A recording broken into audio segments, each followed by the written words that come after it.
review show. Don't mind me just enjoying some more of my Halloween chocolate, the adult version. Mint. Nice and tasty mint. Anyway, enough about drinks though. You're all here for the continuation of the October Halloween Alien ASMR-a-thon, as I have so recently dubbed it in the past 5 seconds. Anyways, so hopefully y'all watched my video talking about Alien. We're gonna keep talking about some more horror thriller movies and such for the Halloween spirit. And what better way to do that than to continue on with the next film in the franchise. Of course, that being Aliens, the sequel from 1986, directed by James Cameron. Of course, known for directing The Terminator, The Abyss, Titanic, Avatar, and all those Avatar sequels that we may eventually get. Perhaps, possibly, maybe, someday. I don't know. Or my other Alien t-shirt that I have. This is a Wayland Corporation shirt, which is not the company in the main Alien franchise, because that was Wayland-Yutani. This is from Prometheus, when it was just the Wayland Corporation. So hopefully all those Wayland people invested well in a company merger that happened with Wayland-Yutani. So I showed you all the DVD box set of the Alien quadrilogy last time. This time I'm going to show you the Blu-ray one, and just the Alien Anthology. They probably redubbed it this title because Alien Quadrilogy. Quadrilogy is not the proper word, it would be tetralogy. Trilogy, tetralogy, tetra, 4, right? Penta, 5, hepta, hexa, all that stuff. So yeah, this is a Blu-ray set, Alien Anthology. Nice picture on the front. Nice picture on the back with all the different stylized logos of the films. So this is also, again, only the original 4 Alien movies. Doesn't include the prequels, Prometheus and Alien Covenant. Doesn't include the Alien vs. Predator or Predator movies, anything like that. It also doesn't include the Blade Runner movies, which may or may not have a shared universe now, according to the hidden Blu-ray features on Prometheus or something like that. The style of Alien Covenant is very Blade Runner, but that's a conversation for another day. So it all slides out all nice into this little booklet we've got here.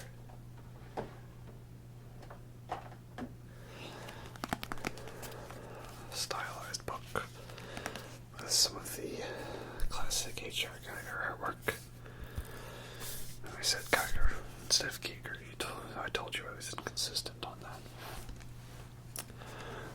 When Alien was unleashed in theaters in 1979, the world was introduced to one of the most terrifying monsters in motion picture history, and one of the most popular movie franchises of all time. Equal parts horror, sci-fi, and psychological thriller, the Alien movies raised all 3 genres to a bold new level. Now, for the first time, the Alien Anthology collection combines all 4 films with a totally immersive Mother Mode interactive experience, so you can follow the action and relive the excitement in a whole new way. That's the little blurb they have right here. So yeah, it's got this cool feature called Mother Mode, where as you watch the film you have this little bar along the side, and if you want you can jump right into the commentary tracks while watching the film, or listen to the isolated score for all of them. And if there's any feature of the movie that is interesting to you, you can tag it, and then later on, when you go to the bonus features on the bonus disc, you can jump to any point of the special features that is talking about something related to the scene that you tagged. So that's pretty cool. It like saves your data in that way. And then each of the discs is housed in these little pages here, like this. Each one with its own stylized picture, color scheme, and some stills from the film. So here we have, of course, one for Alien. The color is mainly green. And then each one has a nice full-page picture there. That, of course, being the space jockey, or, an engineer, as we now know him to be. Then, of course, this will be the topic of today's video. Aliens. This time, it's war. More lovely pictures here. Stylization. After drifting through space in hypersleep for 57 years, the only survivor from the first alien encounter accompanies a team of Colonial Marines back to LV-426, and this time, it's war. And then there's another picture here of the power loader scene. Perhaps I'll show you the other pages some other time. Because I want to talk about all the movies individually, so I'm going to show you the pages then. Right? That's the plan.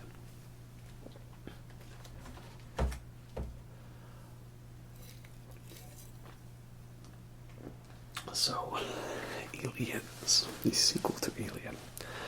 It is a more action-oriented film. It is still a horror film, and there's still bloodiness and goriness and kills and grossness and spookiness. But there's definitely more action, because Alien was a claustrophobic film about being compressed and trapped in a small environment with a singular killer. It was a slasher film in space. Texas Chainsaw Massacre meets 2001, A Space Odyssey. And then Aliens is like a Vietnam War allegory about a bunch of all-American troopers kicking down the door to go fight this indigenous species and then getting their asses kicked because they didn't know the terrain or the layout of the land, and getting upended by the native population. Essentially what it was. So Aliens is an amazing movie, one of the best sequels ever made. Why is that? Because there's many different ways to make a sequel to a film. You can simply retread the same territory and wallow in the comfort of the familiar territory, and what was once successful should be successful again, right? You just retread and redo the stuff that you already experienced. And then you have the sequels that are jumping off into the deep end and going off into new and interesting territory and exploring new ideas and new things. And those ones aren't nearly as common because that's riskier. You risk alienating the audience, right? So perhaps not the best example, but you can compare this to the style of the Star Wars sequels, right? The Force Awakens was very comforting, and it stuck its head back under the covers, and it stayed similar, and, with what was familiar. It's very heavily referential. It's J.J. Abrams, of course, is going to be. And then The Last Jedi was the jumping off sequel that took the ideas and went into ideas and concepts that we hadn't ever thought of or decided before in new territory, right? It was all the way out there. And The Rise of the Skywalker happened and decided to burrow its head back under the covers again for safety. Perhaps we'll save the sequel discussion for another time, But you get what I mean. So Aliens is a great sequel. because it manages the rare feat of accomplishing both of those characteristics. It is very similar to the original Alien. You look at the beat-by-beat plot points, right? We've got first half, it's this long, slow build, and not much happens. We're just setting things up, and there's a couple little tension bits here and there, but not too much, right? It's funny how people can say that Alien is a slow movie and it's boring, when Aliens is a longer movie, and it has even more build up to the actual alien stuff. Like, in all 4 original Alien movies, the whole shit goes down moment doesn't happen until halfway through each film, right? And this is, in Aliens, the moment is when they go into the hive nest, and then all the aliens wake up and start killing them all. It's not until the halfway point, pretty much. And it's a 2.5-hour movie, so, by that comparison, Alien would have already had multiple kills by then, and multiple bloody moments, much more happening at that point. So, perhaps it's because there's more guns, and more quippy dialogue, a lot of great lines in this film, right? Vasquez, you ever been mistaken for a man? No. Have you? A lot of great stuff like that. But yeah, so very slow build, like the original Alien, and then what kicks it all off, a big chestburster scene, just like in the original Alien. And the Ripley's like one of the only survivors, just like in the original Alien. And they have to crawl around vents and stuff and use the motion trackers, just like the original Alien. And there's a scene where the motion trackers are saying the alien's right in front of them, but they can't see it because it's actually higher up or lower up, just like the original Alien. And there's a big explosion and running away to get from stuff blowing up, and it ends with an alien secretly sneaking on board the escape craft, popping out, and then them having to flush it out the airlock, Jack style, throw it out the airlock. And then they win the day and go to hypersleep, just like the original Alien. But all of these little plot points and beats are done in a story that has a different focus. It's not about a claustrophobic stalker thriller. It's an action movie, and it's about this drive of this group of characters to survive. While our main character, Ripley, is focused on her inner maternal instinct drive to save this young girl, the only survivor of this colony, named Newt. And I guess we'll get into versions of the film. See, every Alien film has the theatrical version and some kind of an extended version. And thankfully, on the Blu-rays, on the DVDs, you can pick between which version. There's no erasure of the theatrical cut. Again, Star Wars looking at you. But the director's cuts, the extended versions, are readily available to you.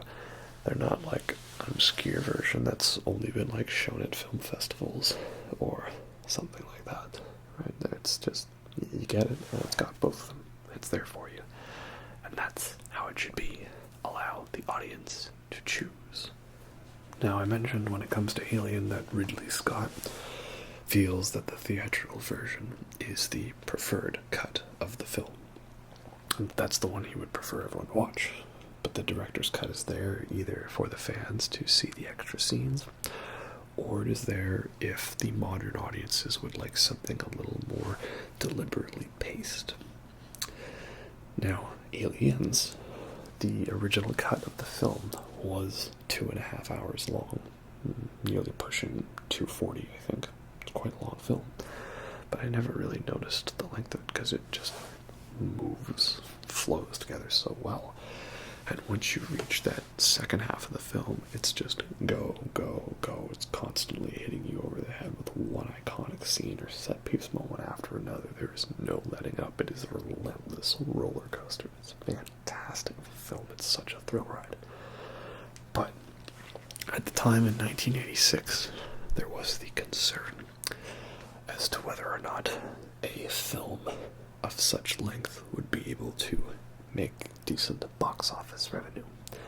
Because it's always about the money, unfortunately. You know, has been, always will be, right? That's why I look at it right now. There's a lot of big films that are like completed and they're done and they're ready to be released to the public.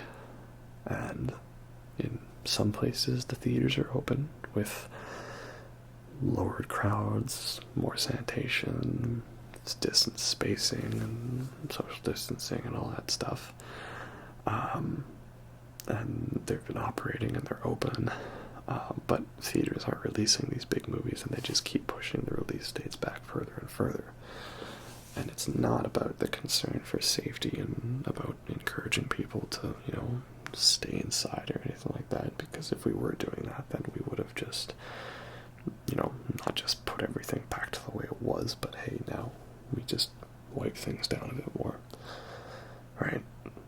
Their main concern is that if they put the movie in theaters, that because they have lower capacity and because not everyone's going to see a movie, that's not going to make much money.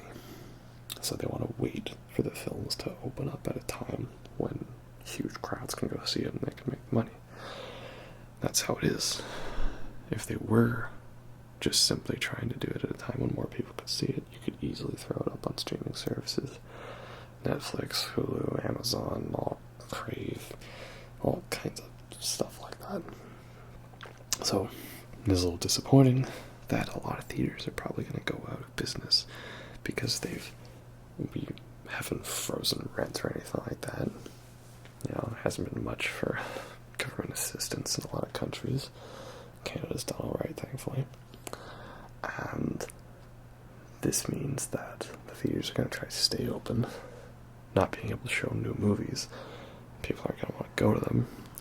And, yeah, that's what it is. So, sorry about the side rant, but as someone who really likes good films and enjoys seeing a movie in a theater, it has been a little disheartening that, you know, it's just a kind of reminder that, you know, in the end, everything's all about money, right? And, you know, you look at the xenomorphs, right?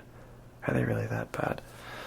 I don't know, which is the worst species. I mean, you don't see them fucking each other over for a goddamn percentage, right? So, Aliens was then cut down to, you know, just over 2 hours or so. If my math is correct, I think they cut about 15 minutes or so out of the film to bring it down to about a solid 137 minutes, 2 hours 17-ish. And this was so that they could get more screenings during the day, so more box office, more revenue, all stuff like that. And, you know, you could watch the theatrical version of Aliens, and you might not feel like you've missed much, but I do think that every scene that was in the original cut deserves to be seen and is important to the story. The most egregious example of this is actually one of the very first deleted scenes. And this is that, this is the plot for you, right? The idea is that Ripley escaped the Nostromo in the emergency shuttle, and the shuttle drifted in space for 57 years while she was in cryosleep. So she was finally recovered by a deep salvage team and brought back to Earth. And because it's been so long, she's found out that her daughter, Amanda Ripley, has died of cancer. The video game Alien Isolation followed Amanda Ripley in her attempts to find out what happened to her mother. And that game ended on a cliffhanger, but she's supposed to survive, so part of me has always wondered, with the inclusion of that game, if she actually did die of cancer or she died of something else, like, and then the company covered it up to make it look like, yeah, she didn't find too much, you know. So, this whole bit of Ripley finding out about her daughter dying, and, you know, that she never was back for her 11th birthday because she was stuck in space, is a key factor in the motivation driving her character, and this explains why she becomes so attached to Newt when she finds and rescues her, and why she is so driven to save her, right? And it's really kind of the whole, like, basis for her character in that movie. And it's a shame that such an essential piece of motivation for her character was cut out of the original product. So if nothing else, you know, the special edition version of Aliens is automatically superior because it has that scene. That is a very important moment. The rest of the extended scenes are all extra little tidbits here and there, and this really cool subplot involving these sentry guns. There's a bit where they have to make their stand against the aliens, and so they put these remote-controlled sentry guns that I'm pretty sure was the inspiration for those auto turrets in Call of Duty. And, you know, they're watching, and you can't see the aliens, you just see smoke and occasional quick flashes, and the ammo counters are going down, and the guns are running out of turrets, and they're overheating and stuff, and the aliens are coming, and they keep coming and going and going and going and going, and look at what's going to happen, so look at they break in the wall, they're going to do, I don't know what they're going to do, I don't know what they're going to get us, and then it just stops. It's a very small moment here and there, but all little intense bits, great for the overall atmosphere. And I watched the the special edition first, with almost all the Alien films except for Alien, and it just felt like slightly empty, knowing that those scenes were gone. Perhaps you would not notice this if you watched the theatrical first, but as someone who knows they're missing, like, it feels like something's missing. There's a couple little odd edits here and there.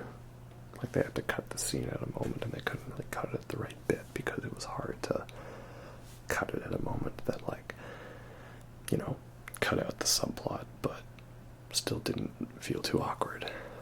So it does stick out a little bit. Once you notice it, you can't unsee it, right?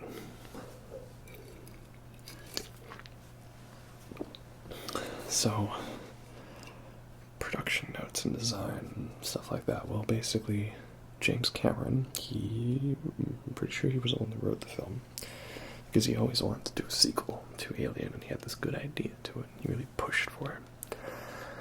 And, you know, this is really Cameron in his heyday. He's, you know, really trying to be attentive to detail, making good movies with good dialogue, good characters, all well written, you know, technically proficient. So that's ultimately how the project came about. Funny though, Sigourney Weaver didn't want to come back for a sequel. And if she did come back, she had several rules that she wanted to have happen. Because she's she's a pacifist, and she's very anti-gun. She hates guns, right? So, funny enough, Cameron, he took her to, like, a shooting range and got her to fire off some rounds, to which she turned him and said, you know, it's actually pretty fun.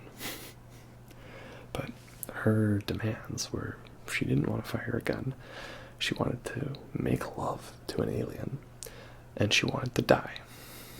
And she didn't get to do any of those in Aliens. Ironically, none of her demands got met.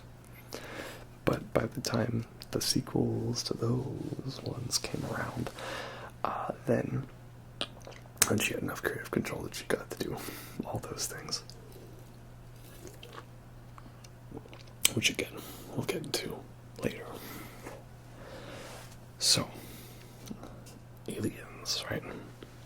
Ripley finds out that they have made a colony on the planet with the derelict spacecraft that housed the alien eggs, which has been now designated LV-426, which is why Alien Day is April 26th, 4th month, 26th day.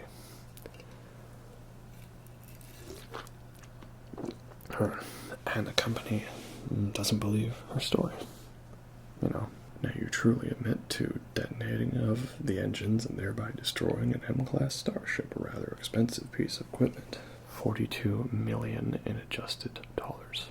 That's minus payload, of course. The flight recorder corroborates some elements of your account that for reasons unknown, the Nostromo set down on LV-426, an unsurveyed planet at that time, that it resumed its course and was subsequently set for self-destruct by you for reasons unknown. No, not for reasons unknown. I told you. We set down on company orders to get this thing. The analysis team, which went over the lifeboat centimeter by centimeter, found no evidence of the creature you described. Good. That's because I blew it out of the goddamn airlock. Like I said. Are there any hostile species like this on LV-426? No.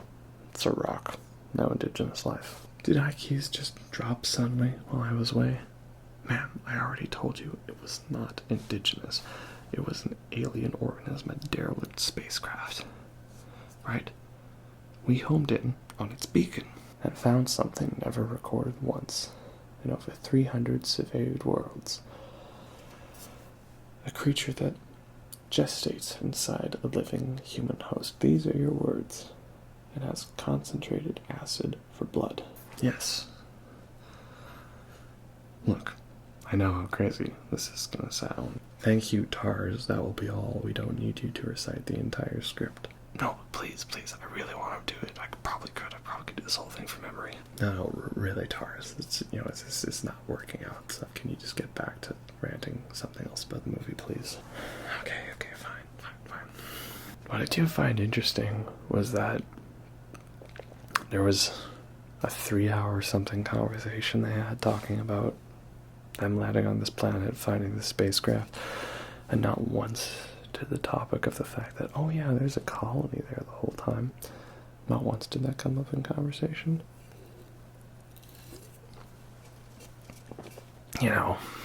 Might have been a thing to mention, right? Like, what do you mean there's a thing here, right? There have been people living there for over 20 years, and they never complained about no hostile organism on LV-426. The other small detail that's interesting, and it's in the movie, but you never could see it, but this is like confirmed. And so Ripley, she's talking about the events of the first film, and there's these like files going on in the background, and it's all crew personality files about each member from the Nostromo, and they're all detailed and stuff, and they're all got bios about each of the characters, and you can view these on the Blu-ray. I have them all there for you. You can pause them and read them, and the text, it's all what it was in the film. And there's an interesting detail about how Lambert was like originally born with male genitalia, which was then converted to female genitalia. And it's like, okay. What's interesting is like it doesn't have any necessarily bearing on the original alien unless you view that as potentially like some like inert psychological stressor as to why she's so quick to like freak out over stuff. And this is a detail that's in Aliens. It's in a movie in 1986. Like, I don't think they just changed this for the Blu-ray. I don't think this is a case of, the author of Harry Potter, she who must not be named, retroactively changing a detail about the story. So yeah, it's just interesting.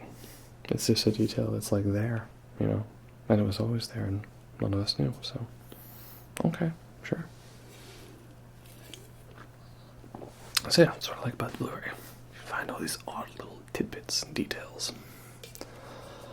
So, however, of course, communications go down with the colony. What could have happened? Well, there's this extended scene in the special edition, showing life on the colony, and showing Newt's parents finding the derelict spacecraft, and this guy getting face hugged, and, you know, one thing leads to another, right? So, Ripley is asked to go with a team of Marines to investigate. That brings us to the Sulaco. What a great ship. You know, designed like a pulse rifle. Just American. Awesome. Yeah. Hoo-ah. And then we get to meet all the great Marine characters like Hicks, Hudson. Well, Hudson. You know, he's Hicks. Vasquez, you know, who, you know, somebody said legal aliens, and, you know, she signed up, right? Drake, Apone, Gorman, a whole bunch of great characters, right? And it really takes the time to flesh them all out, right? It's not like one small little character trait here. I know that's it, that's all you get, and they're really properly established through dynamics. And it's also due to everyone having a really great job acting in the role. So, again, this first half of the movie, you know, not much happens. It's all a very similar setup to the original Alien. We got a crew, they're on a ship, they're going to the planet, they're going down to the planet, not everything is going perfectly as planned, and they just look around hallways for a while creepy music plays. Nothing much happens, it's fake jump scares. And then, that's when they get to the hive. And we see that, like, aliens have this ability to, like, secrete this, like, resin that, like, takes over the area and, like, spreads their territory. And I don't know how exactly it happens. I always thought, like, the tubes on the back of the xenomorph that somehow secreted this resin, but perhaps there's some other kind of in-universe lore explanation of sorts. And this is where we see, like, big firefight breaks out, and, like, yeah, you could just easily shoot an alien, right? They're not bulletproof, right? You gotta be careful, because they have acid for blood, and that can be quite deadly at close range, as Drake unfortunately finds out, and Hudson. Great bit sticks a shotgun in the alien's mouth like he does. It's so great, so iconic. So, you know, really like all that, and another great scene, and something I think a lot of films have tried to emulate, this idea of, like, being the person watching the cameras and all stuff's going down and you don't see what's happening, just lots of screaming and yelling. Like, that's definitely been emulated by a lot of other films. And we slowly see Ripley, you know, continuing her arc from the first film, right? We saw her slowly rise up, become more that determined badass we know. And, you know, she's been talked down to a lot in this film at the beginning. Recognizes that people aren't taking her seriously. Alright, try to respect the rules of quarantine. Always very important.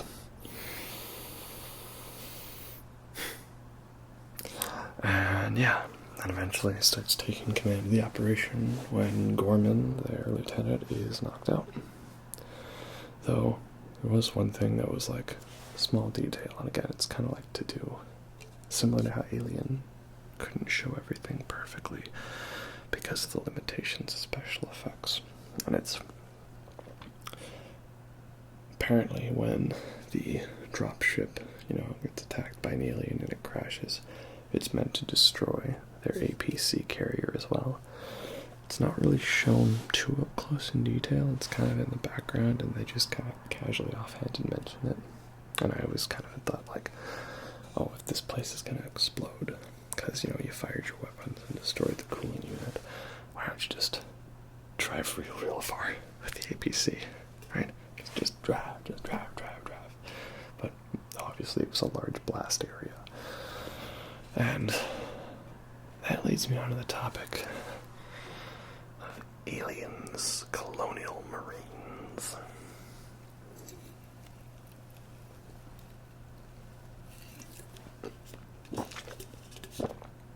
I'm not going to talk too much about this, or I'm going to need a couple more of these. So Aliens Colonial Marines is a video game that exists. It's bad. It's very bad. Funny enough, though, we found out that that was all because some guy misspelled the word tether in the code for the alien. And that was what caused the AI to be so messed up. But anyway, the reason I wanted to talk about that, perhaps for the 5 of you watching this video, and the 2 of you who are part of those 5 who have played Aliens Colonial Marines, and have watched the video up to this point, perhaps you could tell me, why is it that there was a thermonuclear bomb that went off at the end of Aliens, destroying the entire atmospheric processor and the colony, and somehow it's still perfectly fine and standing, like just some average garden variety bomb went off? Like, if it was that an atom bomb, wouldn't it have vaporized everything, maybe? I don't know. Like, just, I haven't played the game. I've only seen little bits and pieces, but like, from what I've seen, it just damage I expected the explosion to do, and damage that the explosion actually did, and these don't seem to correlate. I don't know. I think they just wanted to have it set in the original place, and we're just like, yeah, whatever, fine, but again, might be wrong. But I'm never gonna delve too deep into Colonial Marines to find out how I'm wrong. So, make of that what you will.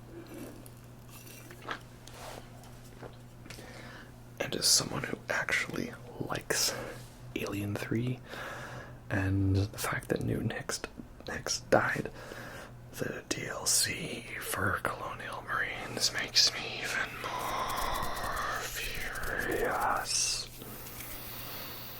But we're not going to talk about right that now. No.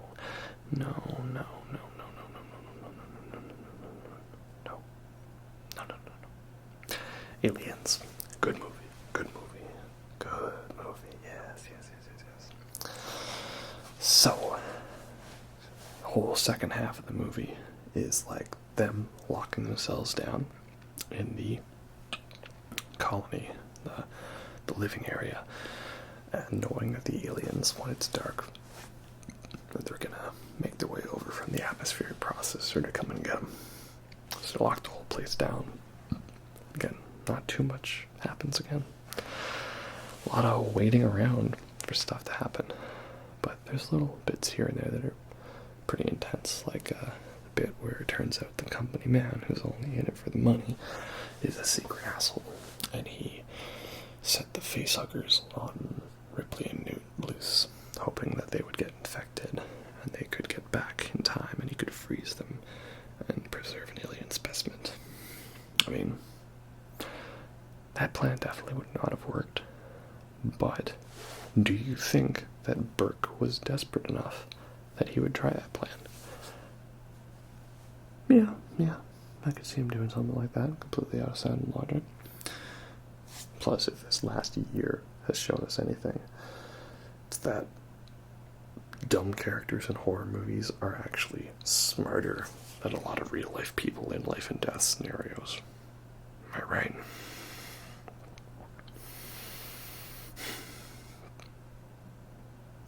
Anyway, back to the movie.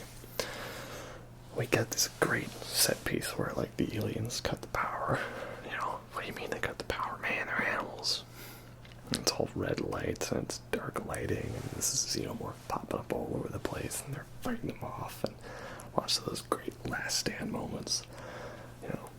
Hudson, who's been a bit of a scaredy cat, I'd be remiss if I didn't mention his great line. That's it, man. It's game over. Game over now. What the fuck are we supposed to do now? Alright, finally gets this great moment. So that's awesome. Fastcast gets to do a heroic sacrifice, but Newt gets captured by the aliens. Because in aliens, we now learn of the new life cycle.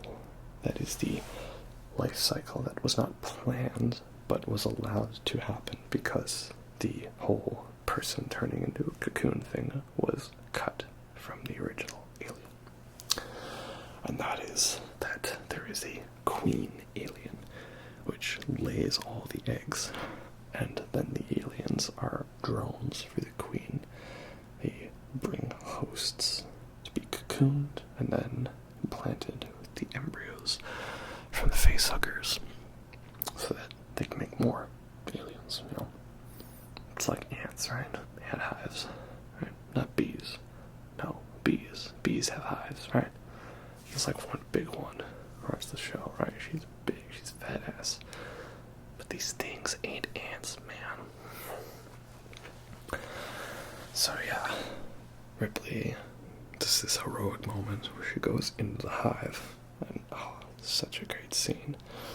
There's so many movies that try to emulate this concept, this idea of like the once scared and weak but now empowered strong character that, you know, armors up and readies up to go in and, you know, fight the monstrosity, right? And like, okay, there's that bad place and it's dark and miserable and we're going in there and that's what we're gonna do.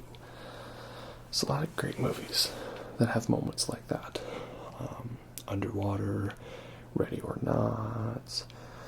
There's another one that came to my brain recently. I guess to an extent Insidious, the first Insidious, you know. A lot of films have that kind of vibe, right? You know, and again, you can't beat aliens. The bit where she's in the elevator and like getting like all the guns ready, and she's got the awesome pulse rifle flamethrower combo. Elevator doors open, she's just looking around, just like,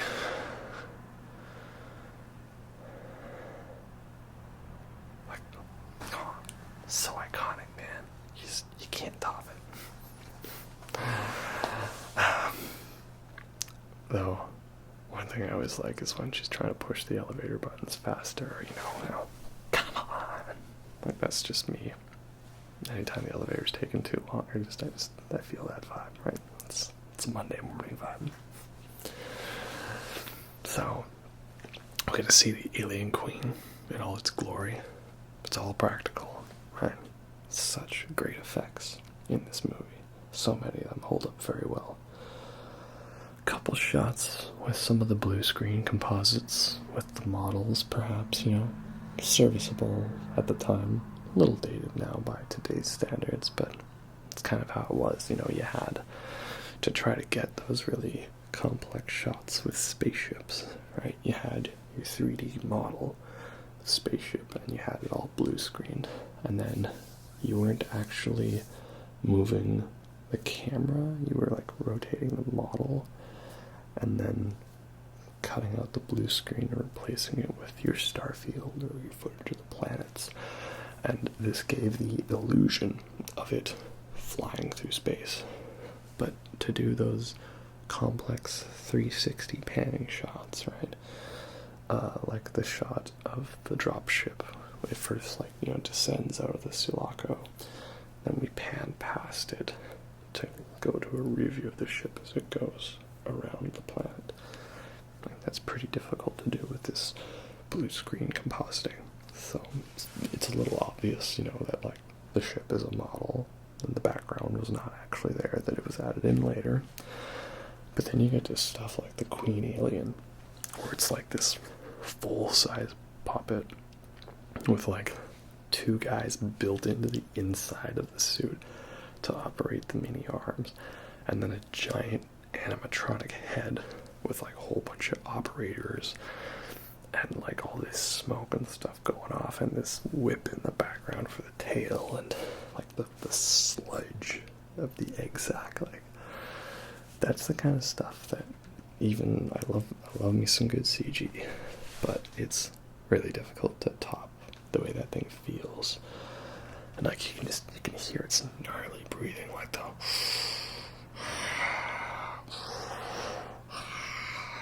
like, such a great design, man. Like, that's the kind of high-level effort we need put in. I think Lars von Trier, he would make films with like a kind of challenge, you know, like, okay, like Dogville, right? Like, okay, I've got to shoot the movie, but I can't use an actual set. Like, it's like a chalk and stage setup, right? Things like that, like the that documentary, the Five Obstructions. I think we need to challenge some big filmmakers to not have an overabundance on the CG. And I get why they do it, you know, it's cheaper, right? It's less of a hassle, right? Like, why would you fly out your entire crew to some like Norwegian cliffside when you could just all take a walk over to the studio, film it all there, and pay a bunch of people to sit at computers and animate it there, right? The issue is not the use of the computer and the CG. The issue is how the artistry is used to, you know, what's the right word for it? Like, the way it's like used in context, right? Like, there's a lot of movies with really great CG. Life of Pi, Gravity. I thought the CG in Alita, Battle Angel was fantastic. A lot of really great subtle CG effects in some David Fincher movies like Zodiac and The Social Network. Like, if I hadn't known that Zodiac's crime scenes were all done in CG, I would not have realized that. I thought it was just kind of like the stylized look, but no, like they just filmed on a set and everything was CG'd so they could get it accurate to the way that San Francisco in the 70s looked like. That's mind-blowingly great. Little things like that. Or the way Gaspar Noé uses CG in Enter the Void to blend together lots of really long overhead shots. Or the way Alfonso Cuarón used it to seamlessly blend together long takes in Children of Men. Something that Alejandro G. Inarritu did very well in Birdman and The Revenant. A lot of really great uses for it, but there has to be the artistry behind it, the style, the idea. It should be used to further enhance and not to simplify and cheapen out. And remember, if you're gonna go, you gotta go all the way. So, really great scenes with the Queen Alien, and I haven't mentioned yet the fantastic score by James Horner, who much of this score was done very last minute, because he was not given that much time to actually compose the music, and the film was not fully edited yet at the time. So a lot of it was very like a last minute rushed together to get it in time for the premiere because the date for the film was set. I also have to apologize. I realize I did not give a shout out to Jerry Goldsmith's incredible score in Alien. If I had to decide, my favorite score out of all the films is for Alien. It's a very dark and atmospheric soundtrack, and that intro just with the hieroglyph text fading in line by line, that suspenseful music, it's really great. See, I told you that I would forget to say certain things about each individual film. It's just the nature of how it is. But we get a really great score from James Horner. This final countdown music, which was actually used in a lot of film trailers then afterwards, because it's just such a great suspenseful track, right? You know, if you could use that song for movie trailers, why wouldn't you, right? So, they managed to escape on the dropship. Turns out that the android in this film, Bishop, played brilliantly by Lance Henriksen, he was actually a good android. It's a trend in James Cameron films. If the character has a religious name, he's actually not a secret asshole. He's actually a secret good guy. So that's good. But of course, There's always one more. That is the rule of Alien films. If it looks like it's over, there's one more. It's the Queen managed to stow away on the dropship. So, what would be the best solution to do? Simple. Get in a fucking mech suit, that's what. Oh man, I love the power loader so much. Like, what a great moment, you know.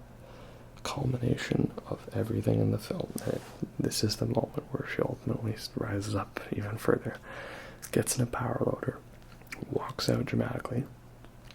Really great long shot too, just to show you how real this power loader is and how it looks like you could just get this from your average Home Depot.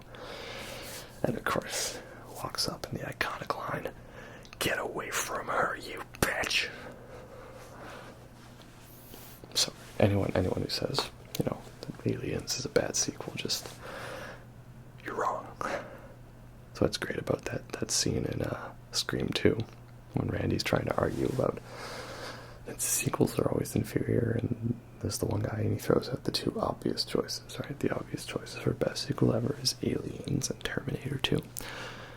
And then he tries to argue that they're not good sequels.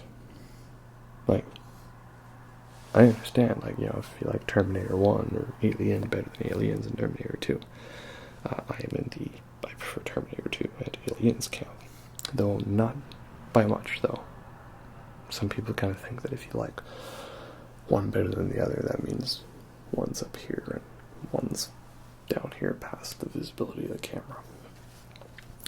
But actually, if I gave you my top films of all time, I'd probably only put like one or two films in between Alien and Aliens. And that's because, yeah, they actually are that close for me. It's only by a small amount that I like Aliens better, just a bit. And, yeah, great fight between the Queen and the power loader. It's a very good blend of life-size practical effects and puppets and small-scale models. And editor Ray Lovejoy, basically, I don't know how it exactly was, but from what I understand, like, he wasn't necessarily going to be kept on as editor for the film, and what he ended up doing was locking himself in a room overnight with all the footage, and then he edited together the Alien Queen power loader battle. He edited that scene, and he showed the way he edited it to James Cameron, and they were just basically like, okay, that's it, you're staying on as editor, because you did such a great job. Like, I've watched that scene so many times, and there's a couple moments where you can tell when it's like, you know, the puppet and not the life-size scale, but it just flows together so well. It just looks so real. Really great. And then, of course, again, classic Javik style, throw it out the airlock. So yeah, flush the last one out the airlock. That's what you do. That's how you end an Alien movie, right? It's its own cliche. There's a funny mistake as well in this scene. So, Bishop, he gets cut in half by the Queen. And it's funny because there's a shot of like his top half getting thrown to the ground by the Queen. And so they just had like this dummy of Lance Henriksen's top half. And there's just like so many outtake footages of him throwing a top half of a dummy of a human body like onto the floor, trying to get it to land the right way. It's pretty morbid stuff. But while he's only his top half, he's supposed to grab Newt and save her from getting thrown out the airlock. And in the shot, you can see that he moves, so you can see the hole that's been dug into the set for like his actual body. But you never notice it because you're looking at his hand to see whether or not he's able to actually catch Newt. So they fixed that on the Blu-ray. I think they CG'd that up. And again, that's what you do when you re-release a movie. If there's like a mistake in the effect, you CG that. you don't add a giant lizard walking all the way in front of the screen, because that's just obnoxious as you're trying to watch the video and stuff keeps flying in front of the screen. I should really do a Star Wars video series. Scary movies first, though. Horror movies. Horror movies. Alien. Focus. Focus. Focus. Focus. So, yeah, the day is saved. They flushed it out the airlock.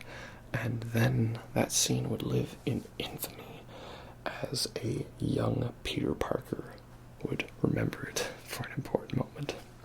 So, okay, fine. I'm losing focus again, but we gotta talk about Infinity War. Avengers, right? There's the bit where they're on the spacecraft donut on their way to Thanos' home planet, Titan. And it's Ebony Maw, one of Thanos' children, is piloting the craft. And Doctor Strange is captured, being tortured. And Spider-Man, Iron Man, and Doctor Strange's cloak, they have to devise a plan to try to save him. And so Peter Parker, turns to him and is like, hey, you ever see that really old movie, Aliens? And so, in the theater, I'm watching this like, whoa, I'm excited. And so what they end up doing is, instead of fighting Maw, they just simply shoot a hole in the spaceship, right, And then he goes flying out into space, right? Throw it out the airlock. And so they do that, they seal it up and stuff like that. They save Doctor Strange. But the best part is then there's a shot of Ebony Maw flying out into space as he freezes because of the lack of heat in the part of space that they're in. And it's the exact same stylization of the shot of the alien queen falling out of the Sulaco. Like, it's slightly different, but it's so close to the way the shot is. I'm gonna say it had to have been intentional. And just go watch the scenes right now. Like it had to have been intentional. So that shot came on in the movie theater, and I burst out laughing because I was like, it's the exact same shot. And nobody else was laughing. And the person I was with turned to me and was just like,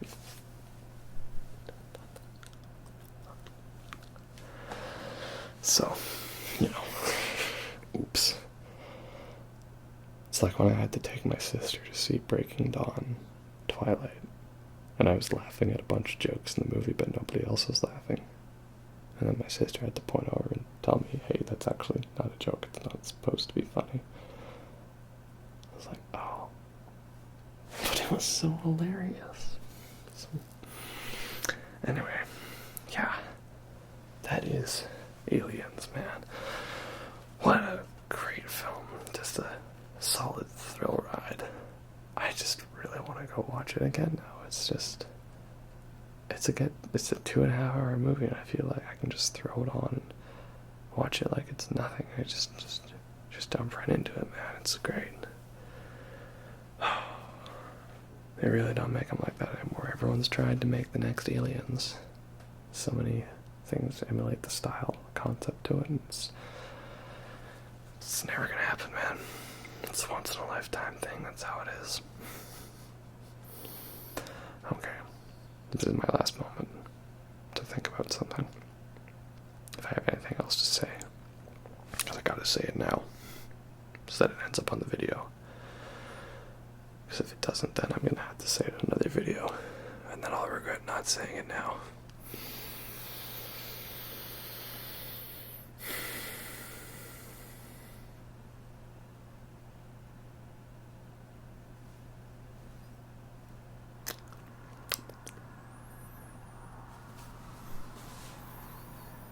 I mean, there's kind of a cranial nerve exam moment in it, I'm just trying to get Newt to, follow the light and drink some chocolate and stuff, Oh, what was her name? Cosmic Tingles? ASMR Cosmic Tingles? Yeah, I think. If that was her name again, whoever did the video where it was meant to be like Ripley talking to Newt, and it was like she had the dialogue from that movie down perfectly, and then made it flow into her own video to do like a cranial lyric exam video. Like, major props to you. That was an impressive video. I was watching it, like, listening to see if it felt like the original, and it was. It was great. So shout out to you, ASMR Cosmic Tingles, if that actually was the channel name, and I'm not just embarrassingly for getting it, you know. Just search like ASMR Ripley Takes Care of You, and then you'll find the video. You know what I'm talking about.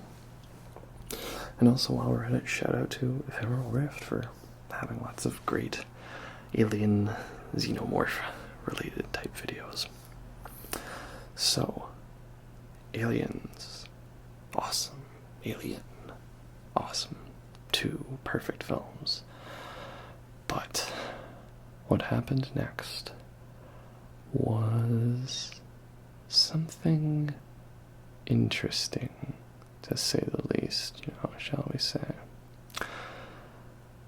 There was a third awesome movie, an amazing movie called Alien 3 that I love very much. And to all you Alien 3 haters out there, then tune in whenever I upload that Alien 3 video, because I'm going to tell you how wrong you are, because my opinion is betterer than your opinion, because I said so. That's it. End of the story. Bye-bye. See you later. I'm sorry, I can't stay mad at you guys for so long. You watch my videos, you listen to me rant about stuff for like hours. You're all great. You're all wonderful people. Anyway, that's Aliens. Great movie. We'll have some more horror movies, thriller, suspense stuff to talk about in a new episode, eventually. But definitely Alien 3. Anyway, hope you all enjoyed that. And I'll catch you next time. Have a good night.